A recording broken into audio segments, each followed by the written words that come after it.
Okay, Ustad Bhagat Singh most awaited and very highly expected film 26th of March మార్చిన థియేటర్స్లో వస్తుంది. అయితే ఈ సినిమా మీద అన్ని రకాల ఎక్స్పెక్టేషన్స్ ఉంటాయి. మామూలుగా ఒక కమర్షియల్ సినిమా మీద ఎలాంటి ఎక్స్పెక్టేషన్స్, ఎలాంటి ఒక అవైటింగ్ ఉంటుందో అదంతా ఉంది. ఆ బజ్ అంతా క్రియేట్ అయింది. ఆల్రెడీ రిలీజ్ అయిన సాంగ్స్ కానీ, ట్రైలర్స్ కానీ టెంట్లో. కానీ ఈ మధ్య మీరు ఒక చిన్న స్టేట్మెంట్ ఒకటి ఇచ్చారు. This film has nothing to do with the politics అనేటువంటిది ఇచ్చారు. అయితే ఈ సినిమాలో కొన్ని డైలాగ్స్ మాత్రం స్ట్రైట్ అవే ఆ పాలిటిక్స్‌ని టచ్ చేసేలాగా ఉన్నాయి. ముఖ్యంగా గాజు అంటే గ్లాస్ అంటే సైజు కాదు సైన్యం. పదునెక్కే కొద్దీ గ్లాస్ పగిలే కొద్దీ పదునెక్కుతుంది. ఇలాంటి డైలాగులున్నాయి. ఈ డైలాగుకి గ్లాస్ అనేటువంటిది సింబల్ ఆఫ్ జనసేన పార్టీ.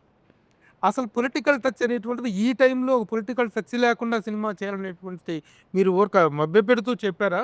అది వాస్తవం కూడానా? అంటే మీరు గమనించుంటే సార్ ఆ డైలాగ్ ప్రీ ఎలక్షన్స్ ముందు ప్రీ ఎలక్షన్ ముందు నుంచే అది ఒక విషయం. ఇంకో విషయం ఏంటంటే ఈ గ్లాస్ అనేది కొత్తగా ఉస్తాద్ భగత్ సింగ్లో తీసుకొచ్చింది కాదండి. మీరు అబ్జర్వ్ చేస్తే గబ్బర్ సింగ్లో ఫేమస్ పోస్టరే టీ గ్లాస్తో ఉంటుంది. అప్పుడే 2012లోనే అది పెట్టాం. ఎందుకంటే ఆ కటింగ్ చాయ్ అనేది అందరికీ తెలుసు, which represents the middle class people. Basic గాజు గ్లాస్ అనేది మిడిల్ క్లాస్. మనం బయటికి ఎక్కడికి వెళ్ళినా సరే, ఎవరు మనకు టీవీ ఇచ్చినా సరే, అండర్స్టాండ్. అండ్ నేను మొన్న చెప్పింది కూడా ఏంటంటే వీడియోలో వేరే వాళ్ళని సినిమాలో ఖచ్చితంగా హీరో ఉన్నప్పుడు హీరోని ఎలివేట్ చేసే డైలాగులు పెడతాం కదా. ఇప్పుడు ఆయన జస్ట్ బికాస్ పాలిటిక్స్లో ఉండడం మూలంగా ప్రతి డైలాగ్ ఇంటర్ప్రిట్ చేయడం మొదలెట్టారు. నేను 2012లో నాకు కొంచెం తిక్కు ఉంది, దానికో లెక్క ఉంది అని రాయకుండా ఇప్పుడు కనుక రాసి ఉంటే కళ్యాణ్ గారు చాలా అగ్రెసివ్గా ఉన్నారు, ఆ లెక్క ఏంటో నెంబర్ ఆఫ్ సీట్లు అని చెప్పి దాన్ని అర్థం చేసుకునేవాళ్ళు. దానికో లెక్క ఉందంటే దాన్ని ఆపాదించడం పర్సెప్షన్లో ఉంటుంది. సో నేను పర్సనల్ యాటిట్యూడ్ని గ్లోరిఫై చేస్తూ డైలాగ్ రాసాను తప్ప ఇంకోటి ఏంటంటే క్లియర్ కట్గా ఇతర పార్టీలకు కానీ, ఇతర ఒక వర్గానికి కానీ, ఒక మతం కావచ్చు, ఒక కావచ్చు, వేరే వాళ్ళకి అంటే ఒక డిప్యూటీ సీఎం హోదాలో ఉన్నారు కాబట్టి that is the minimum responsibility we should take అని చెప్పి ఆ వీడియో రిలీజ్ చేసిన తప్ప మా హీరోని తగ్గిస్తాం ఎక్కడ చెప్పాలా.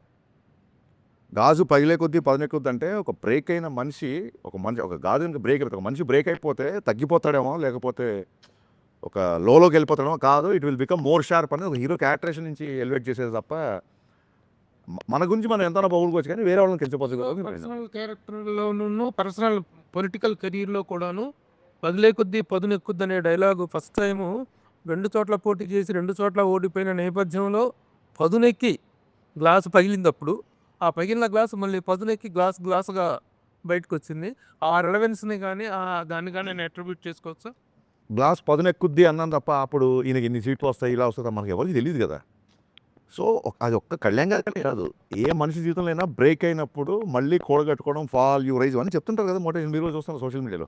ఆ రకంగా వచ్చే డైలాగే తప్ప పొలిటికల్ దానికి అసలు సంబంధం లేదండి. బికాస్ యాదృచ్ఛికంగా మేము గబ్బర్ సింగ్లో గ్లాస్ పెట్టాం, మళ్ళీ ఇందులో గ్లాస్ పెట్టాం, డెఫినెట్గా కొంతమంది కనెక్ట్ అవుతారు. ఒకవేళ కనెక్ట్ అయినా తప్పులేదు, ఫ్యాన్స్కి ఎనర్జీగా ఉంటుంది తప్ప మిగతా వాళ్ళని కించపరిచే డైలాగ్ కాదు. ఏమన్నా నేను బ్రేక్ అయినా నేను స్ట్రాంగ్ అవుతా అంటే మిమ్మల్ని తక్కువ చేసినట్టు ఎక్కడ ఉంది?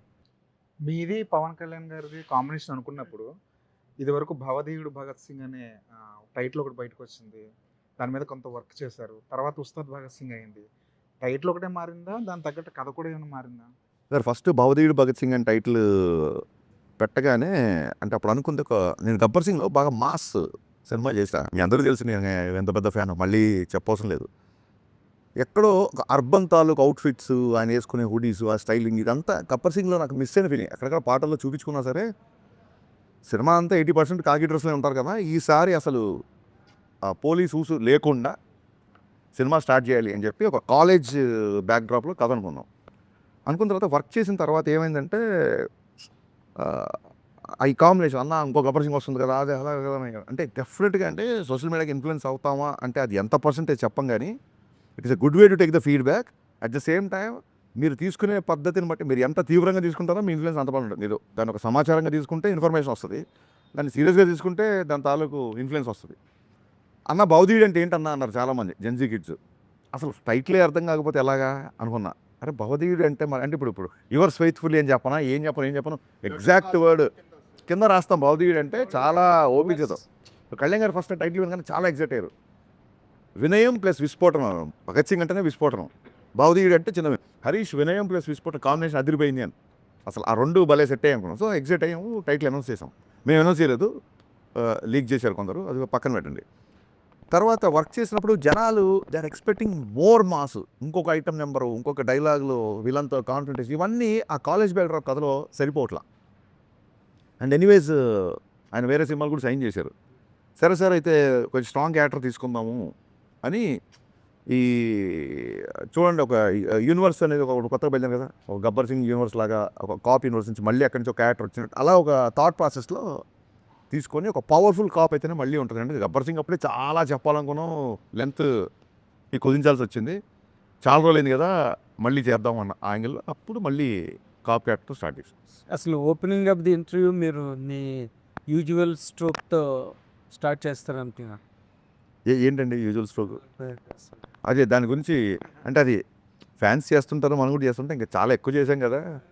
పైగా ఇప్పుడు దానికి ఒక మీనింగ్ ఇచ్చాం. మెరగొట్టి తొడగొట్టి అని. తొడగొట్టడం కాదు సార్ అక్కడ.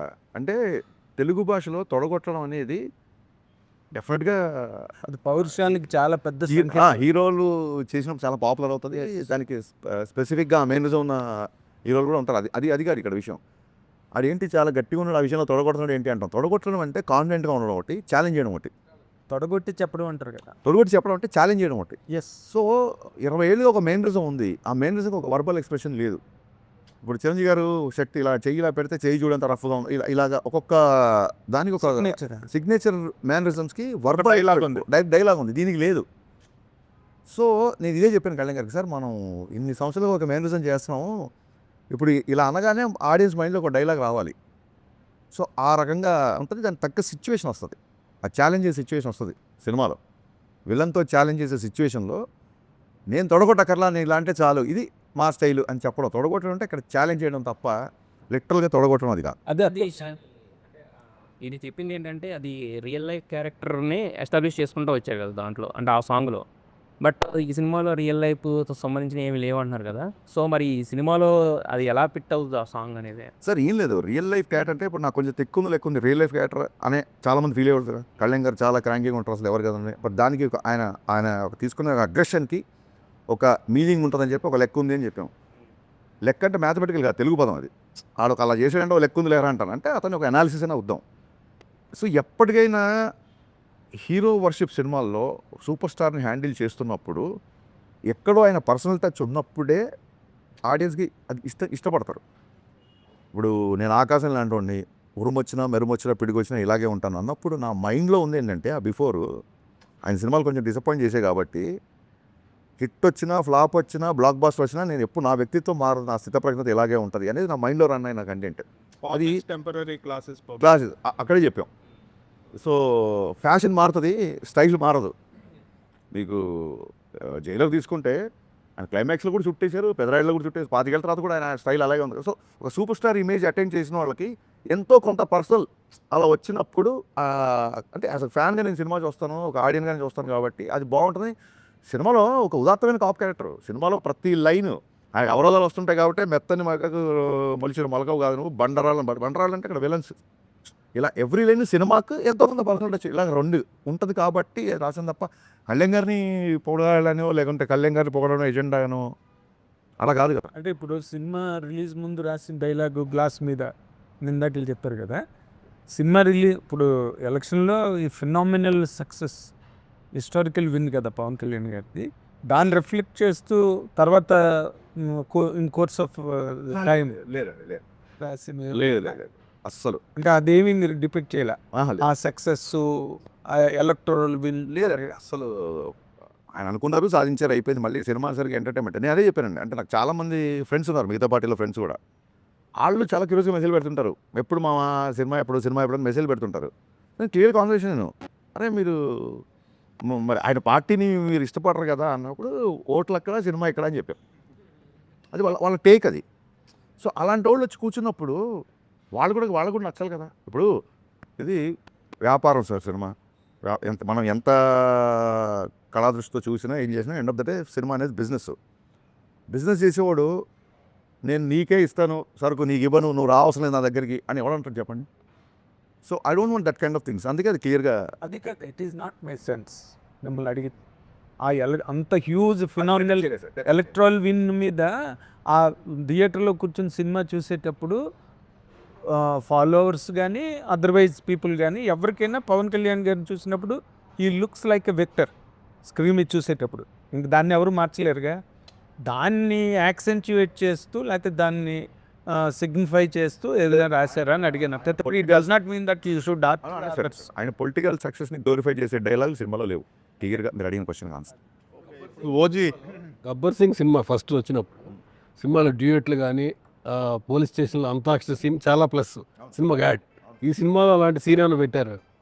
ఆ సినిమా కళ్యాణ్ గారు అప్పుడు ఖుషి తొలి ప్రేమ హిట్ ఉన్న మాస్ లెవెల్లో తీసుకున్న సినిమా గబ్బర్ సింగ్. ఆ సినిమాలో ఆయన డ్యూయెట్స్ కూడా చాలా బాగుంటాయి శృతి హాసన్ పేరుతో. ప్లస్ అదేవిధంగా antakshari scene police station antakshari scene చాలా ప్లస్, అది చాలా హ్యూజ్ హిట్ సినిమాకి. ఈ దీంట్లో రిపీట్ చేశారు అట్లాంటిది మళ్ళీ. సార్ అది ఏంటంటే ఆ సినిమా చేసినప్పుడు ఇప్పుడు తొలి ప్రేమ